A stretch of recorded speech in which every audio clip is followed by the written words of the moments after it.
హైకోర్టుకి వెళ్ళడము ఇక్కడతో ఆగుతారా? డిఎస్సి విషయంలో నిన్న కోర్టు ముట్టుకెళ్ళేశాక గారు మీకు చర్చలో పాల్గొంటున్నటువంటి బాలకోటయ్య గారికి, ప్రసాద్ గారికి, ఏబిఎన్ వీక్షకులకు శుభోదయం అండి. నమస్కారం. జగన్మోహన్ రెడ్డి గారు 2024లో దారుణంగా ఓడిపోయిన తర్వాత ఇప్పటి వరకు ఉద్యమాల పేరుతోటి అనేక రకాలైనటువంటి విన్యాసాలు చేశారు. అవన్నీ మనం చూసాం. పొగాకు రైతులు అన్నారు, మిర్చి రైతులు అన్నారు, మామిడికాయ రైతులు అన్నారు, ఇంకోటి అన్నారు. జంతర్ మంతర్ దగ్గరికి వెళ్ళి ప్రభుత్వం వచ్చిన 2 నెలల్లోనే దాన్ని రాష్ట్రపతి పాలన విధించమన్నారు. ఏ ఉద్యమం చేసినా, ఎక్కడికి వెళ్ళినా, ఏం మాట్లాడినా ప్రతి చోట నవ్వులు పాలయ్యారు, అబాస్ పాలయ్యారు. అయిన తరువాత డిఎస్సి అనేటువంటిది జరిగి దాదాపు మీరు ఇందాక చెప్పినట్టుగా ఇంకో సంవత్సరం కావస్తుంది. 16,300 పైచిలకు ఉద్యోగస్తులు చాలా ఆనందంగా ఉద్యోగాలు చేసుకుంటున్నారు. తర్వాత ఆ సంవత్సరం గడవబోతున్న టైంలో ఎవడో తలకు మాసినవాడు పనికి మాలినాడు, దీంట్లో ఏదో అవకతవకలు జరిగినాయి అని చెప్పేసి జగన్మోహన్ రెడ్డి గారికి ఒక బ్రహ్మాండమైనటువంటి స్కామ్ను పట్టుకున్నట్టుగా అందిస్తే దాంట్లో ఉన్నటువంటి లోతైనటువంటి పరిశీలన లేకుండా జరిగిందేంటో తెలుసుకోకుండా గబగబా ప్రెస్ ముందుకు వచ్చి ఫస్ట్ వాళ్ళు చేసినటువంటి ఎలిగేషన్ ఏంటి, పేపర్ లీక్ అయింది అన్నారు. ఆ తర్వాత అక్కడ ఉన్నటువంటి ఆఫీసర్స్ అందరూ చక్కగా బయటకు వచ్చి అసలు పేపర్ లీక్ అయ్యేటువంటి అవకాశమే లేదు, మేము జంబ్లింగ్ పద్ధతిలో 4-5 రకాల పేపర్లు ఉంటాయి, ఏది వస్తుంది అనేటువంటిది అభ్యర్థికి చివరి నిమిషం వరకు తెలియకుండా మేము చేశాము. 15 నెలల్లో 16,000 పోస్టులు అనేటువంటిది చరిత్రలో ఈ మధ్య కాలంలో ఎప్పుడు కూడా ఒక్క వివాదం కూడా లేకుండా 250 కేసులు కోర్టులో ఉన్నప్పటికీ కూడా ప్రక్రియకు అడ్డంకి లేకుండా పూర్తి చేసినటువంటి పద్ధతి అందరినీ ఆశ్చర్యపరిచింది. ఎందుకంటే స్వయంగా నాకు స్కూల్ ఉంది, నేను ఎయిడెడ్ స్కూల్ కరెస్పాండెంట్. అవి ఎలా జరుగుతాయి ఏంటనేటువంటిది నాకు తెలుసు. అన్ని న్యాయపరమైనటువంటి చిక్కులు కూడా లేకుండా చేసిన తర్వాత సంవత్సరం తర్వాత మీరు బయటకు చేసినటువంటి యాగి పేపర్ లీక్ అన్నారు. కనీసం అవగాహన లేదు దాని మీద, పేపర్ లీక్ అయ్యే అవకాశం లేదనేటువంటి. ఆ తర్వాత ఏమన్నారు, స్పోర్ట్స్ కోటాలో అక్రమాలు జరిగినాయి అన్నారు. దానికి కూడా ఆఫీసర్స్ అందరూ బయటకు వచ్చి ఎక్స్ప్లెనేషన్ ఇచ్చిన తర్వాత కాదు స్పోర్ట్స్ కోటాలో ఒకే సామాజిక వర్గం వాళ్ళకి ఇచ్చారనేటువంటిది వాళ్ళకి తాబేదారైనటువంటి ఒక రిటైర్డ్ ఐఏఎస్ ఆఫీసర్స్ తో మాట్లాడిచ్చారు. ఇవన్నీ అయిపోయిన తర్వాత ప్రజలు పట్టించుకోలేదు. అతను అనుకున్నది ఏంటంటే ఉద్యోగాలు వచ్చింది 16,000 మందికే, కానీ రాసినటువంటి వాళ్ళు 3 లక్షల పైచిలుకున్నారు కాబట్టి నేను అన్యాయం జరిగింది అనగానే వాళ్ళందరూ వీధుల్లోకి వచ్చేసేసి గందరగోళం చేస్తారు అనుకున్నారు. ఆ ప్రయత్నం కూడా చేశారు. కానీ ప్రక్రియ ఎలా జరిగింది, సెలక్షన్ ఎలా జరిగింది అనేటువంటిది వీళ్ళకి అవగాహన లేకపోవచ్చు. కానీ ఇందాక మిత్రులు చెప్పినట్టుగా లారీ టైర్లు అమ్ముకున్న వాళ్ళందరూ అక్కడ ఉన్నారు, వాళ్ళకి తెలియకపోవచ్చు. కానీ రాసినటువంటి వాళ్ళు క్లియర్ గా తెలుసు ఎలా జరిగింది. అందుకనే ఒక్కళ్ళు కూడా నాగార్జున సార్ లారీ టైర్లు అమ్ముకునేవాడు కాదు, దొంగలించేవాడు. అమ్మడానికి దొంగలించడానికి తేడా ఉంది. ప్లీజ్, ఇది థెఫ్ట్. మీరు చెప్పినటువంటి కరెక్షన్ నోటెడ్. సో అలాంటి వాళ్ళందరూ బయటకు వచ్చి డిఎస్సీల గురించి మాట్లాడుతూ ఉంటే సరే అది అయిపోయింది, ఇది మనకి బూమరాంగ్ అయ్యేటట్టుగా ఉందని చెప్పేసి చెప్పబడ్డారు. ఈ లోపల నీట్ పేపర్ లీక్ అవటం అనేటువంటిది, కాక్రోచ్లన్నీ బయటకు వచ్చి గందరగోళం చేసి పాక్షికంగా వాళ్ళు విజయం సాధించేటప్పటికి అరే భలే ఛాన్స్ మిస్ చేసుకున్నామే మనం, ఇది ఇంకొంచెం మనం పొడిగించుంటే అది మనకు కూడా వచ్చేదే కదా అనేటువంటి ఉద్దేశంతో మళ్ళీ దాన్ని బయటికి తీసి జగన్మోహన్ రెడ్డి గారు స్వయంగా చెప్పుకున్నారు, నేనే పెద్ద కాక్రోచ్ నని. సో ఆల్రెడీ ఈ కాక్రోచ్ ని 2024 తోటి మరి 24లో మన ఇంట్లో కాక్రోచ్ వస్తే ఏం చేస్తామో ఆ పని రాష్ట్ర ప్రజలు ఆల్రెడీ చేసేసారు. అది మర్చిపోయి మళ్ళీ బయటకు వచ్చి ఇవాళ మళ్ళీ ఒక కృత్రిమ ఉద్యమం ఇచ్చేయాలనేటువంటి కోర్టు క్లియర్ గా వేయాల్సినటువంటి ప్రశ్న వేసిందండి.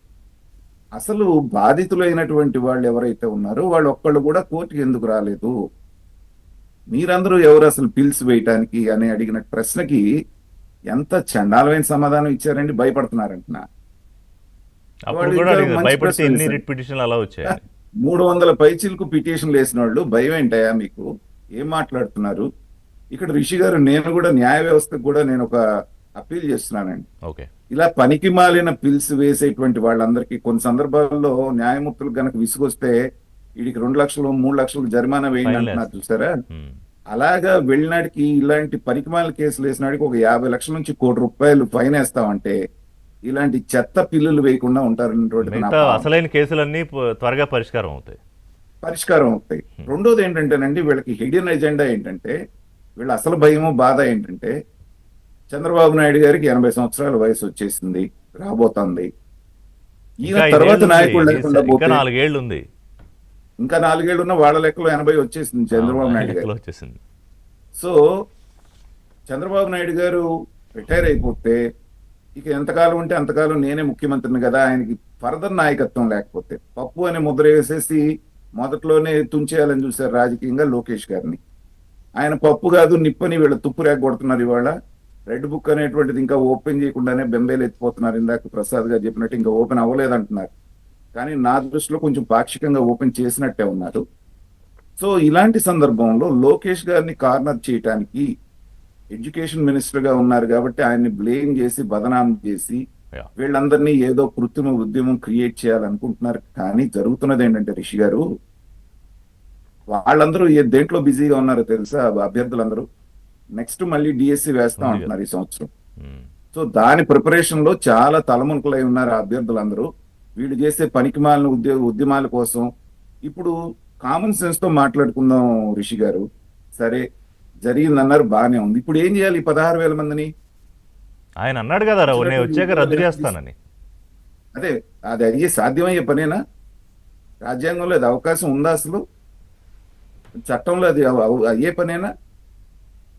వీళ్ళకి న్యాయం చేయండి అంటే సరే, వాళ్ళు నెక్స్ట్ టైం వెళ్ళటానికి రెడీ అవుతున్నారు, సిద్ధం అవుతున్నారు, చక్కగా ప్రిపేర్ అవుతున్నారు. ప్రతి సంవత్సరం డిఎస్సి వేస్తామని ఒక హామీ ఇచ్చిన తర్వాత వాళ్ళు ఆ వైపుగా నడుస్తుంటూ అడుగులు వేస్తున్నప్పుడు వీళ్ళని ఎందుకు నమ్ముతారు వాళ్ళు? కాబట్టి ఇవాళ బయటికి వచ్చి మాట్లాడేటువంటి మరి టౌన్ హాల్లో వస్తున్న వాళ్ళందరూ ఎవరు?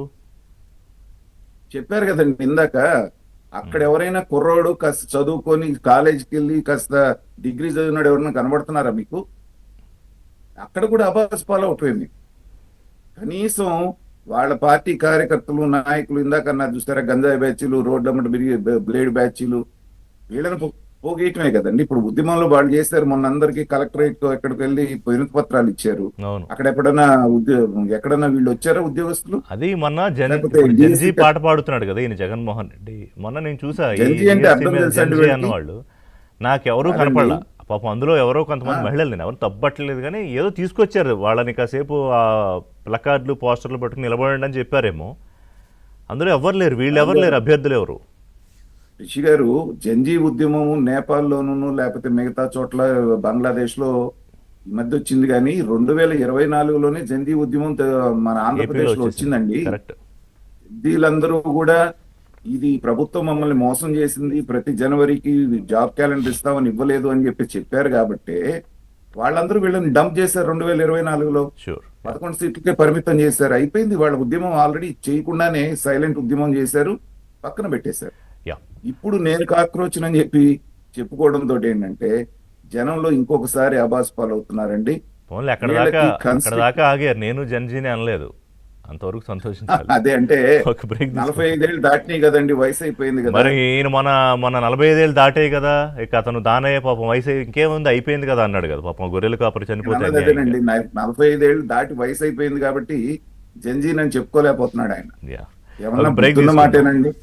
బ్రేక్ తర్వాత సంవత్సరాలు దాటితే అయిపోయిందంటే ఇంక ఏం చెప్పాలి చెప్పండి. ఇలాంటి వాళ్ళు రాజకీయం మన రాష్ట్రంలో చేయడం అనేది మన రాష్ట్ర దౌర్భాగ్యం. ఒకవైపు సూపర్ 6 అంతా ఏం జరగట్లేదు, లేకపోతే హామీలు లోకేష్ అర్జెంట్